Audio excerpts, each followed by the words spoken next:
చందమామ రావే, జాబిల్లి రావే, కొండెక్కి రావే, కోటి పూలు తేవే అని పాడుతూ, చిట్టి తల్లి ఈ కొంచెం తినమ్మా, చూడు చూడు చందమామ ఎంత అందంగా ఉందో. ఇదంతా ఇంటి పక్కనే చెట్టు కింద అన్నం తింటున్న వీరా చూస్తాడు. ఆహా, ఎంత మధురంగా ఉంది ఆ తల్లి గొంతు. మా అమ్మ కూడా నా చిన్నప్పుడు ఇలాగే తినిపించేది. ఆమె చేతి గోరుముద్ద రుచి ఈ జన్మలో మర్చిపోలేను. ఇప్పుడు ఈ తల్లిని చూస్తుంటే చనిపోయిన మా అమ్మే గుర్తొస్తుంది. ఆ ప్రేమ, ఆ అనురాగం ప్రపంచంలో ఇంకెక్కడా దొరకదేమో. తల్లి ప్రేమ అనేది దేవుడు మనకిచ్చిన గొప్ప వరం. ఆమె లేని లోటు ఏ దేవుడు కూడా తీర్చలేడు అని బాధపడుతూ ఆ తల్లి పాడే చందమామ పాటని వింటూ తన దగ్గర ఉన్న అన్నం తింటూ ఉన్నాడు వీరా. అమ్మా, ఈ చందమామ పాట నా కడుపు నింపకపోయినా నా మనసుని మాత్రం శాంతింపచేస్తుంది. ఎక్కడున్నా నీ ఆశీర్వాదం నాకు తోడుండాలమ్మా. నువ్వే నాతో ఉండుంటే ఇలా నేను అందరి దగ్గర పనులు చేసి వాళ్ళు పెట్టింది తినే పరిస్థితిలో ఉండేవని కాదు. నాకంటూ ఓ కుటుంబం, మనకంటూ ఓ ఇల్లు ఉండేది కదమ్మా. వీరా కళ్ళల్లో నీళ్లు తిరిగాయి. ఆ తల్లి గొంతులో ఉన్న వాత్సల్యం అతనికి తన అమ్మ ప్రేమను గుర్తు చేస్తూ ఉంటుంది. చాలు, ఇవాళ ఈ తల్లి నా తల్లిని గుర్తు చేసింది. ఈ రోజుకి అమ్మ పాట గుర్తు చేసుకుని హాయిగా నిద్రపోతాను అని అమ్మ పాటను, అమ్మ జ్ఞాపకాలని గుర్తు చేసుకుంటూ వీరా ఆ చెట్టు కిందే పడుకుంటాడు. అలా ఆ రోజు గడిచింది. మరుసటి రోజు ఉదయాన్నే వీరా నిద్రలేస్తాడు. అవును, సావిత్రమ్మ ఇంట్లో పూల మొక్కలకి నీళ్లు పోసి సంతకెళ్ళి కూరగాయలు తీసుకురమ్మని చెప్పిందిగా, ముందు ఆ పని చూడాలి అని సావిత్రమ్మ ఇంటి వైపు వెళ్తాడు. అలా కాసేపటికి సావిత్రమ్మ ఇంటి దగ్గరికి చేరుకొని, అమ్మా అమ్మా, నేను వీరాని. వీరా, వస్తున్నాను అని ఇంట్లో నుంచి బయటకొస్తుంది సావిత్రమ్మ. చెప్పు వీరా. అదేనమ్మా, చెట్లకు నీళ్లు బట్టి కూరగాయలు దమ్మని చెప్పారుగా, అందుకోసం మిమ్మల్ని పిలిచాను. మీరెళ్ళి కూరగాయలకు సంచి తీసుకురండమ్మా, ఆలోపు నేను ఇక్కడ నీళ్లు పడతాను అని అంటాడు వీరా. సావిత్రమ్మ లోపలికి వెళ్తుంది. వీరా పెరట్లో ఉన్న మొక్కలకి నీళ్లు పడుతూ ఉంటాడు. కాసేపటికి సావిత్రమ్మ ఇంట్లో నుంచి సంచి తీసుకొచ్చి ఇస్తుంది. అలా వీరా సంతకి వెళ్ళి కూరగాయలు తీసుకొని సావిత్రమ్మ ఇంటి గుమ్మం ముందు నిలబడి, అమ్మా అమ్మా అని ఎంతో ఆప్యాయంగా పిలుస్తాడు. బాబూ, వస్తున్నాను, నీకోసమే వంట చేస్తున్నాను అని ఇంటి బయటకొచ్చి చూస్తుంది. వీరా, నువ్వా? నేను నా కొడుకు సురేష్ పిలిచాడు అనుకున్నానమ్మా. అయ్యో అమ్మా, నేను కూడా నీ కొడుకు లాంటి వాణ్ణేగా. ఏంటి వీరా కొత్తగా మాట్లాడుతున్నావు? నువ్వు నా కొడుకు లాంటి వాడివేంటి? నా కొడుకుతో కలిసి అన్నం పెడితే నా కొడుకుతో సమానం అయిపోతావా ఏంటి? నువ్వు మా పనివాడివి, నువ్వు పని చేస్తే నీకు అన్నం పెడుతున్నాను అంతే. అలా సావిత్రమ్మ అనగానే వీరా కళ్ళల్లో నీళ్లు ఆగకుండా వస్తున్నాయి. అమ్మా, నన్ను క్షమించండి. అందరూ నా వాళ్ళు అనుకున్నాను, అందుకే మిమ్మల్ని కూడా నా తల్లి అనుకున్నాను. అలా అనుకోవడం తప్పని ఇప్పుడే తెలిసింది. ఇదిగోండమ్మ కూరగాయలు, మరి నేను వెళ్ళొస్తాను అని అక్కడి నుంచి తన బాధని దిగమింగుకుంటూ నడుస్తూ ఉంటాడు. మార్గం మధ్యలో పద్మనాభం వాళ్ళ కొడుక్కి తలకి నూనె పెడుతూ ఉంటాడు. అది చూసిన వీరాకి వాళ్ళ నాన్న గుర్తొస్తాడు. చిన్నప్పుడు నాకు జ్వరం వస్తే రాత్రంతా నా తల పక్కన కూర్చొని నుదుటి మీద చెయ్యేసి కళ్ళు మూయకుండా చూసుకున్న ఆ జ్ఞాపకం, ఆ వెచ్చదనం ఈ రోజుకి నన్ను బతికిస్తుంది. నాన్న, ఈ లోకంలో అమ్మ ప్రేమ గురించి మాత్రమే గొప్పగా చెప్తారు, కానీ బయట కఠినంగా కనిపించే మీ మౌనంలో, మీ శ్రమలో దాగి ఉన్న ప్రేమ అది అంతులేనిది. నా కలలకి రెక్కలివ్వటానికి, నా కోరికలు తీర్చడానికి ఎన్ని బరువులు మోసావు.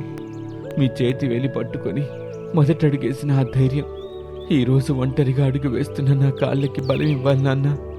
అలా అదే రోజు అటు సావిత్రమ్మ మాటలు, ఇటు నాన్న జ్ఞాపకాలు వీరని ఎంతగానో కలిచివేశాయి.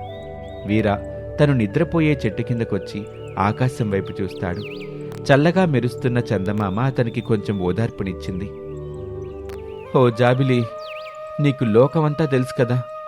నువ్వు నాలాంటి ఒంటరివాడివి కాదు, కానీ ఎప్పుడు ఒంటరిగానే ప్రకాశిస్తావు. నాకు ఈ లోకంలో ఎవ్వరూ లేరు. నాకంటూ ఇల్లు లేదు, ఆస్తి లేదు, అమ్మ లేదు, నాన్న లేడు. అందరూ నన్ను వాళ్ళ అవసరాలకి వాడుకుంటారు, కానీ మనిషిగా చూడరు. ఈ బాధ, ఈ లోటు ఎవరికి చెప్పుకోవాలి? ఈ అదృష్టం లేని జీవితం ఎంతకాలం?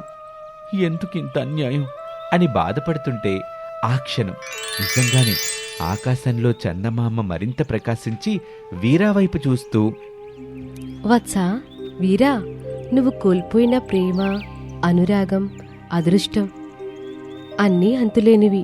వాటి విలువ నీకు తెలుసు.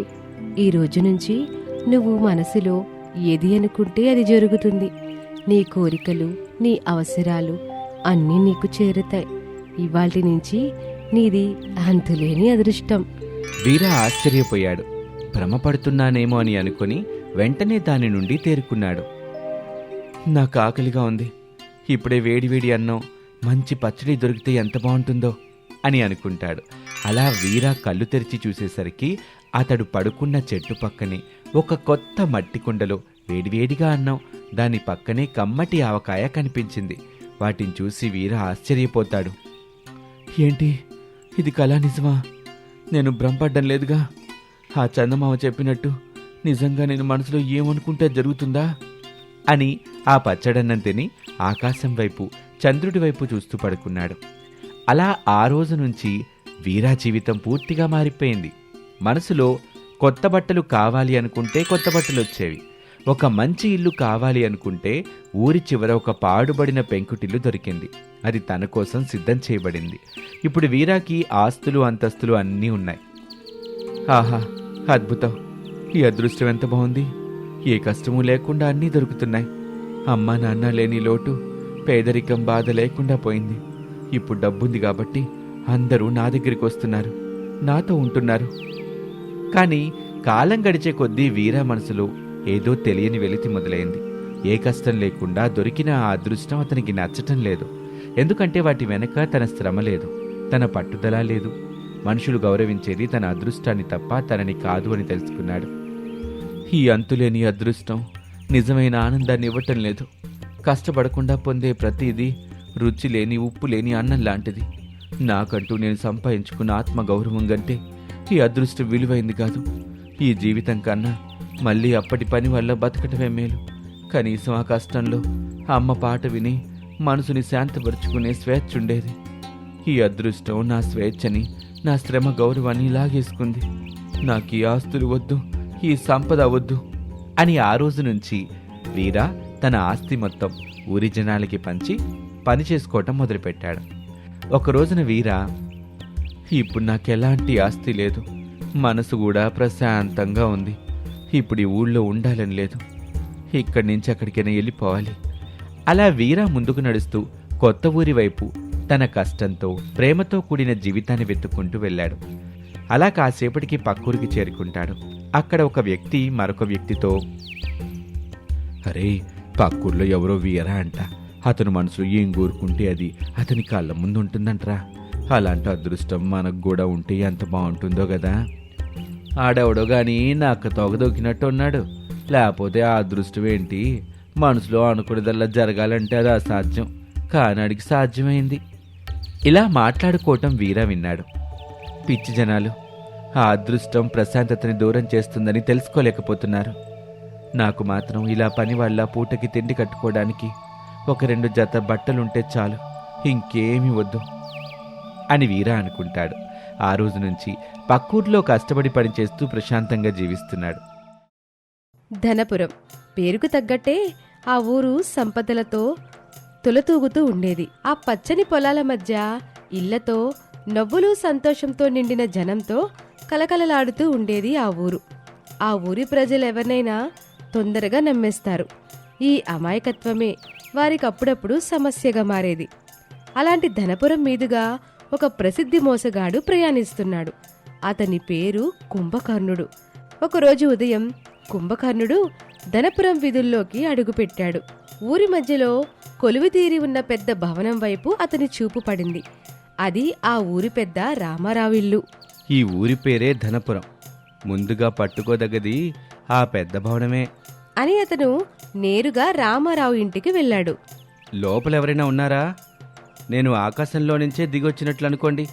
మహా అద్భుతమైన వస్త్రాలను అమ్మడానికి వచ్చాను అని అనగానే రామారావు హడావుడిగా బయటకొచ్చాడు. ఆకాశం నుంచా? ఎవరు మీరు? ఏంటా పెట్టి? అవును, నేను గొప్ప నేతగాన్ని. ఈ భూమి మీద దొరకని అద్భుతమైన వస్త్రాల్ని నేస్తాను. చూడండి మహారాజా, ఈ పెట్టెలో ఉన్నది కేవలం ఒక అద్భుతం. అని కుంభకర్ణుడు పెట్టెను జాగ్రత్తగా నేల మీద పెట్టి దానిని తెరచి ఏమీ లేని ఖాళీ స్థలం వైపు చూపించాడు. ఇది మామూలు వస్త్రం కాదు. దీన్ని నిజాయితీపరులు, గొప్ప మనసున్న వాళ్ళు, తమ స్థానానికి పూర్తిగా అర్హులైన వాళ్ళు మాత్రమే చూడగలరు. మోసగాళ్ళు, స్వార్థపరులు లేదా పనికిరాని వాళ్ళు ఈ వస్త్రాన్ని చూస్తే వారికి ఇక్కడ ఖాళీ పెట్టి మాత్రమే కనిపిస్తుంది. ఇది నేను దేవతల నుంచి పొందిన వరమండి అని అంటాడు. రామారావుకి ఒక్కసారిగా గుండె జారిపోయినట్లయింది. అతని కళ్ళకు ఆ పెట్టెలో ఏమీ కనిపించలేదు. అయ్యో, నాకేమీ కనిపించడం లేదే. అంటే నేను నిజాయితీపరుని కాదా? నేను ఈ ఊరికి పెద్దని, పరువుగల మనిషిని. నాకే కనిపించకపోతే నా పరువేమైపోవాలి? అంతా నన్ను చూసి నవ్వుతారు. అది కనిపించకపోయినా కనిపిస్తుందని చెప్పాలి, లేకపోతే నా మోసాలన్నీ బయటపడతాయో ఏమో. అబ్బో, ఏవండి, ఎంత అద్భుతంగా ఉంది ఈ వస్త్రం! ఎంత మెరుస్తుంది! నిజంగా ఈ వస్త్రం మీకు కనిపిస్తుందా అండి? అయితే మీరు ఈ ఊరి పెద్దగా ఉండడానికి పూర్తిగా అర్హులు. మీ మనసు స్వచ్ఛమైంది. నిజంగా కనిపిస్తుంది. ఇంతకీ ఈ వస్త్రం పేరేంటి? దీన్ని ఎలా కొనుక్కోవాలి? దీని పేరు సత్యసాల్వ. ఇది చాలా విలువైందండి. మీకు మాత్రమే కనిపిస్తుంది కాబట్టి దీన్ని వేసుకుంటే మీరు ఎంత నిజాయితీపరులో అందరికీ తెలుస్తుంది. ఈ అరుదైన సత్యసాల్వ కేవలం 1000 బంగారు నాణాలే. అనగానే రామారావు ఆశ్చర్యపోతాడు. కాని పరువు కోసం ఆలోచించి, అదేం పెద్ద మొత్తం కాదు. నా నిజాయితీకి 1000 నాణాలు ఎంత, తీసుకోండి అని నాణేలిచ్చి రామారావు పెట్టెలో ఏమీ లేని ఆ స్థలాన్ని తాకి నటనగా మురిసిపోతాడు. అలా అక్కడి నుండి కుంభకర్ణుడు వెళ్ళిపోతాడు. కాని అతని మోసం ఆ రామారావుతోటే ఆగలేదు. కుంభకర్ణుడు ఆ తర్వాత ఊరి ధనవంతులందరినీ ఇలాగే మోసం చేశాడు. ఎవరికీ సత్యసాల్వ కనిపించకపోయినా పరువు పోతుందనే భయంతో అందరూ చాలా బాగుంది అంటూ డబ్బు చెల్లించేవారు. ధనపురం ఇప్పుడు మోసగాడి గుప్పెట్లోకి వెళ్ళిపోయింది. ఇదంతా ఊరి చివర్లో నిశ్శబ్దంగా తన వ్యవసాయం చేసుకుంటూ బ్రతికే యువకుడు ధర్మపాలుడు పరిశీలిస్తూ ఉంటాడు. అతను సాధారణంగా కనిపించినా చాలా తెలివైనవాడు. ప్రతి విషయాన్ని లోతుగా పరిశీలించే స్వభావం కలవాడు. ఒకరోజు ఊరంతా కుంభకర్ణుడి అద్భుత వస్త్రాల గురించే మాట్లాడుకుంటున్నారు. అందరూ తాము కొన్న వస్త్రాన్ని వేసుకుని ఒకరినొకరు పొగుడుకుంటూ ఉన్నారు. ఊరి పెద్దగారు, మీరు ధరించిన నీలిరంగు సత్యసాల్వ ఎంత అద్భుతంగా ఉందో. అవునా? మీరు నిజాయితీపరులు కాబట్టే మీకు ఈ సత్యసాల్వ కనిపిస్తుంది అని అక్కడేమీ లేకపోయినా దాన్ని సరిచేసుకున్నట్టుగా నటిస్తాడు రామారావు. నిజానికి నాకేమీ ఆ వస్త్రం కనిపించటంలా, కానీ నా పరువు కోసం నాకు కనిపిస్తుందని చెప్పక తాపటం లేదు. అలా వాళ్ళు మాట్లాడుకుంటూ ఉండగా ధర్మపాలుడు ఈ నాటకాన్ని దూరం నుంచి చూసి నవ్వుకుంటాడు. మనుషులు తమ నిజాయితీని నిరూపించుకోవటానికి ఎంత పెద్ద అబద్ధమైనా చెబుతారని, ఎంత డబ్బునైనా పోగొట్టుకుంటారని అతనికి అర్థమైంది. హాహా, ఈ మోసగాడు చాలా తెలివైనవాడు. అమాయకత్వాన్ని కాదు, మనుషుల్లోని పరువు, భయాన్ని పెట్టుబడిగా పెట్టాడు. ఆ కుంభకర్ణుడి దగ్గర దొరికింది డబ్బు కాదు, అబద్ధం పునాదిగా వేసిన ఒక బంగారు గని. ఇతన్ని ఇక్కడి నుంచి పంపించాలి, కానీ బలవంతంగా కాదు. అతడి మోసాన్ని అతడికి పాఠంగా మార్చాలి అని తన ఇంటికి వెళ్లి దాని గురించి ఆలోచిస్తూ ఉంటాడు. అసలు ఆ కుంభకర్ణుడి మోసాన్ని ఎలా బయటపెట్టాలి? నాకేమీ అర్థం కావటం లేదు అని తనలో తానే ఆలోచిస్తూ ఉంటాడు. అలా కాసేపటికి అతనికి ఒక అద్భుతమైన ఆలోచన వస్తుంది. చాలు, ఈ పథకంతో రేపే ఆ కుంభకర్ణుని ఊళ్ళో నుంచి వెళ్ళగొడతాను అని ఆ మరుసటి రోజు ఉదయాన్నే చేతిలో ఒక సంచి పట్టుకుని కుంభకర్ణుడి దగ్గరకు వెళ్తాడు. స్వామి, మీరు చాలా గొప్పవారని విన్నాను. సాక్షాత్తు దేవతల దగ్గరే గొప్ప వరం తీసుకున్నారని కూడా విన్నాను. ఇక మీ దగ్గర సత్యసాల్వాలు ఎన్నున్నాయి? నీకెన్ని కావాలి చెప్పు బాలుడా, చెప్పు. నాకొక 10 సత్యసాల్వాలు కావాలి. అవన్నీ పక్క ఊరి వాళ్ళ కోసం. వాళ్ళు మీకోసం రచ్చబండ దగ్గర ఎదురు చూస్తున్నారు. అవునా? పదా పోదాం అని ధర్మపాలుని వెంట రచ్చబండ దగ్గరికి వెళ్తాడు. కాని అక్కడ పక్క ఊరి వాళ్ళెవరూ లేరు. అంతా ధనపురం ఊరి వాళ్ళు మాత్రమే ఉన్నారు. ఇదిగోండి స్వామి, నాకొక సత్యసాల్వ ఇవ్వండి అని అతనికి నకిలీ బంగారు నాణాలు ఇచ్చాడు. కుంభకర్ణుడు కూడా పెట్టెను తెరచి లేని శాల్వాని అతనికి ఇచ్చినట్లు నటిస్తాడు. అప్పుడే, అయ్యో స్వామి, ఇక్కడ చూడండి, ఇది చిరిగిపోయింది. కాస్త దీనికి కుట్లేసివరా అని అనగానే కుంభకర్ణుడు అయోమయంగా తన దగ్గరున్న సూదితో దాన్ని కుడుతున్నట్లు నటిస్తూ ఉంటాడు. అయ్యో అక్కడ కాదు, చిరిగింది ఇక్కడ. అని అంటాడు. కుంభకర్ణుడికి ధర్మపాలుడు ఏదో చేయబోతున్నాడు అని అర్థమవుతుంది. అలా కుంభకర్ణుడు ఆలోచిస్తూ ఉండగా ధర్మపాలుడు అప్పుడే తన దగ్గరున్న సంచిలో నుంచి ఒక విషం లేని పాముని బయటకొదిలి, స్వామి, మీ దగ్గరున్న ఆ శాలువాని ముట్టించి పొగ చూపించండి. అప్పుడు ఈ పాము ఇక్కడే ఉంటుంది, ఎవరిని కుట్టకుండా హాయిగా ఉంటుంది. త్వరగా, అసలే అది చాలా విషపూరితమైన పాము. నా సంచిలో నుండి పొరపాటున బయటకొచ్చింది అని కేకలు పెడతాడు. అయ్యో ఇదేం పాడు సంకటం, పెట్టెలో అసలు శాలువా లేదుగా, దాన్ని ముట్టించి పొగ చూపించమంటాడేంటి కుర్రాడు. కుంభకర్ణుడికి చెమటలు పట్టాయి. అంతమంది జనం ఎదురుగా ఉన్నారు. శాల్వ లేదు అని ఒప్పుకుంటే తన మోసం మొత్తం బట్టబయలవుతుంది. ఈలోపు ధర్మపాలుడు నేల మీద ఉన్న విషం లేని పాముని చూపిస్తూ మరింత గట్టిగా అరుస్తాడు. స్వామి, తొందరగా ఆ సత్యశాలువ ముట్టించండి. ఆ పాము ఇప్పుడు ఈ ఊరి పెద్దగారినే చూస్తుంది.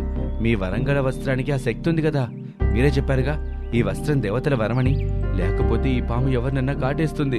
రామారావుతో సహా ఊరి జనమంతా పామును చూసి భయంతో వణికిపోతారు. రామారావు వెంటనే కుంభకర్ణుడి దగ్గరకొచ్చి, స్వామి, త్వరగా వస్త్రాన్ని ముట్టించండి. నా పరువు ప్రాణాలు పోయేట్టున్నాయి. మీ మాటలన్నీ నిజమైతే త్వరగా పాముని కదలకుండా చెయ్యండి. అది ఈ శాలువ చాలా అద్భుతమైంది కదా, దాన్ని ముట్టించటం అపచారం అవుతుంది.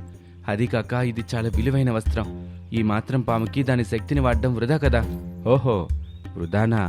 1000 బంగారు నాణాల విలువైన వస్త్రం ఒక పాము నుంచి మనుషుల్ని రక్షించలేదా? మరి దాన్ని మా మీద వేసుకుంటే మా నిజాయితీని ఎలా నిరూపించుకోగలుగుతాం? మోసగాళ్లకు మాత్రమే కనిపించని వస్త్రం ఒక చిన్న పాముకి కూడా భయపడుతుందా?